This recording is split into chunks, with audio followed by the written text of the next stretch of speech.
Magical just had a bit of time with Glenn Williams, the head, the big cheese in MNZ, and he's a good mate of mine and a good race competitor over his years, and it's really good to have a 5 to 10 minute talk one-on-one with the man and about what's coming up and what's happening in the future. And both of our opinions, we might not agree, but at least discussion brings out some stuff, and we're heading to conference in a few weeks with armed with the knowledge of there's some bits and pieces going on, and let's try and smooth them out so everything works. And that's got to be Reece Lindsay. Has got a good whole shot of a start, but I'm going to watch this man on, I think, the number 23 bike.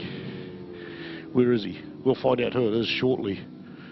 The R3 Yamaha out there doesn't seem to be... Oh, James Barnum, I'm sure he's on the number 13 bike, but mate, he was on fire in this last race. Set the fastest lap. He's one of the two guys wearing the orange bib on there, so we'll find out who he is. Yeah, there he is, way back there, the black bike towards the tail end of the field, and that is James Barnum on the 99, a guy I've not recognised his name. Looking over into the distance, some big fat clouds coming, so we're on, I think, the race 17, the Junior Trophy. This is the second to last lap race of the day, sorry, the second to last race. A 6-lapper here, and Reece Lindsay, country mile stuff at the moment. Just going to have a quick chat about the sponsors. Henshaw Signs. Seeing that name there, I can remember racing sidecars back in the 80s and early 90s, and Henshaw Signs were involved back and then sponsoring people, but Henshaw Signs have done a lot for this Vic series. Ivan Jones Engineering, it must be years they've been supporting this. JnrTrphyR3 in Wellington have brought you the F2 Cup as well. Danny Burke Suzuki, Fastway Couriers, the Victoria Motorcycle Club themselves, Kiwi Bike Insurance. They're insurance brokers, so they don't own their own insurance company that insures their bikes from them. They pick the right insurance for your product, what you've got, whether you've got a road bike, classic bike, whether you've got one of those 3-wheel things, whatever. They'll get the best package for you. CTAS Text to Web Systems, as well as TSS Red Parrot in Ellistown, RS Motorcycles, and of course the naming rights sponsor, Bridgestone. Oh, one thing I've forgotten all day today, sorry folks, and very big apologies to Sean Donnelly, Precise Print and Design. I've been going through the program all the way through, and haven't noticed that in the front we've got all the sponsors listed. So Precise Print, thank you for that.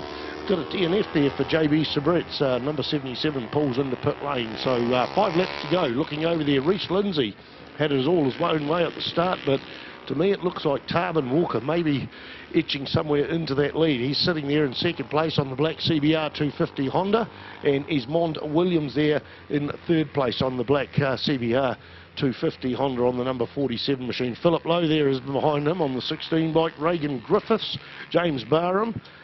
He's moved up from about 10th or 12th or 14th place to 6th place. Campbell Grayling, Kyron O'Neill, Joe McCartney, Dean Hawkwest, Cole Williams, Scott Hawkes and Clive Banks.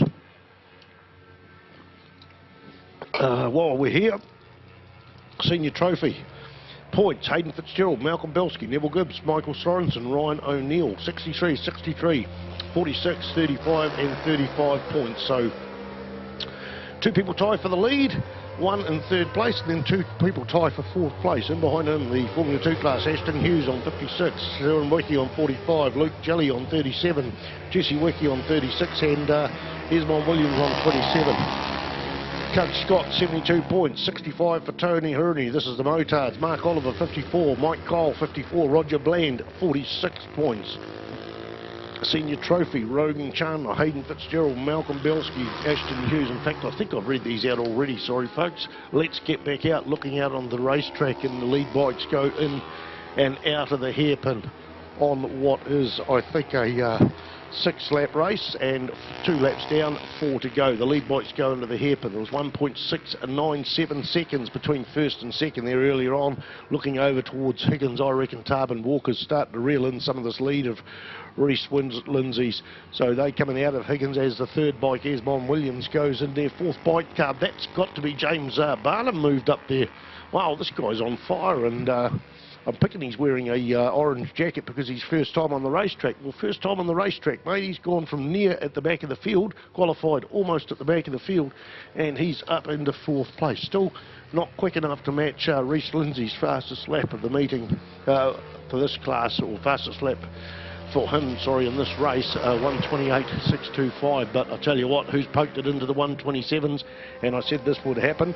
Didn't quite clearly state that exactly, but Tarbin Walker on a 127.399, 1.3 seconds quicker than Reese Lindsay there, and you can see what's happened on the track as they're coming through that first right-hander in the S's coming in towards turn 3, which is the left-hander. Tarbin Walker is right in behind Reese Lindsay there, so great to see him sort of knocking right up there and having a battle for the lead. A lonely ride for Esmond Williams there in third place on the 47 machine, and then we go back to James Barnum with Philip Lowe in behind him.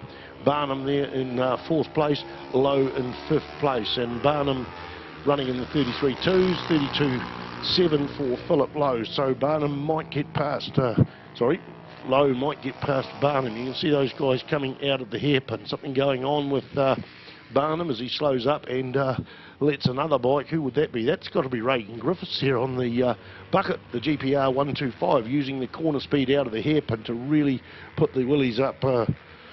James Barnum, the man that's riding up with the bright daylight jacket. You'll see that three group of bikes out there over the Higgins. Look at this GPR 150 just reeling this bike down the back straight. That's just shows you how quick this Reagan Griffiths machine is, and certainly these guys been around building a lot of bikes for a lot of years, mostly in the bucket class. The lead bikes go across the start-finish line. Are we going to see a change of position? Tarbin Walker is in the lead as they go up into Toyota. Will he make it stick? Takes a tight line there, and he makes it work. Pushes Reese Lindsay down into second spot. Tarbin Walker, his last lap was a 127 flat, a 127.355, but Lindsay's not giving up, pulls up beside him out of that Toyota corner in that big fast right-hander there on the 42 machine. So the battle is on out in the front. We've got a lonely third place in the middle of that pack, and then three riders there, Williams, Lowe and Barnum there having a big battle through the S's there. You can see those three bikes with the Barnum machine with the bright orange Dayglow vest on there, with the GPR machine just corner speed's just sensational on this, with Reagan Griffiths doing the piloting. He goes up high coming into the hairpin there, and wow, it's just so tight round there, so tight. Mate, just done and dusted past James Barnum. So now it's up to Barnum, who's got the superior power on the later model R3 to go past him. But Reagan Griffiths is just putting on one hell of a fight there. 2 laps to go. We're looking at down there Dale Kempthorne and Maxine Bernsky there doing the duties on the start-finish line, are waiting to pull that white flag out to tell the people that it's the last lap of the race. And right now Tarbin Walker comes through in first place on the 21 machine. Has Reese Lindsay got what it takes to come back at him? Not in terms of lap times, because a full 1 second quicker Walker was on that last lap, a 128.1, a 129.177, so just over a second quicker. So I think that race is done and dusted unless something dramatic happens. Don't think we're going to see a change of weather. Here's that third place gone through, but how did Barnum do that? He went from right back there in about 6th place and back up into 4th. So he's gone past 2 riders there since the Higgins corner, where he got dispatched out of there, so by Reagan Griffiths. And somewhere along the line, Esmond Williams has got a lonely ride, but somewhere along the line Philip Lowe got amongst that, but he got past them as well. So looking at, I said it wasn't going to happen with the lead bikes, but look, up the centre straight, it is Reese Lindsay who pulled out of the hairpin there, and side by side down as they go into braking there. Wow, very, very tight stuff. So Reese Lindsay goes back into the lead in the Higgins corner. I thought this race was done and dusted, with Tarbin Walker being over a second quicker lap, but Reese Lindsay on the 42 machine has come back into action and is leading down that back straight. Walker closes up right on there as they go into the big Go Media corner. So we've got a 250 4-cylinder Honda there in second place, with Reese Lindsay in the front. It's going to be a drag to the line for the second to last race of the Bridgestone Vic Series here, and it is Reese Lindsay, but by nothing, almost nothing. It's 0.111 of a second. Reese Lindsay.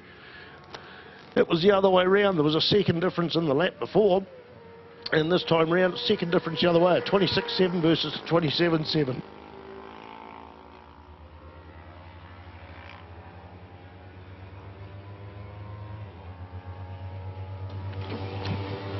Sorry folks, just a bit of a break there. Esmond Williams goes through there.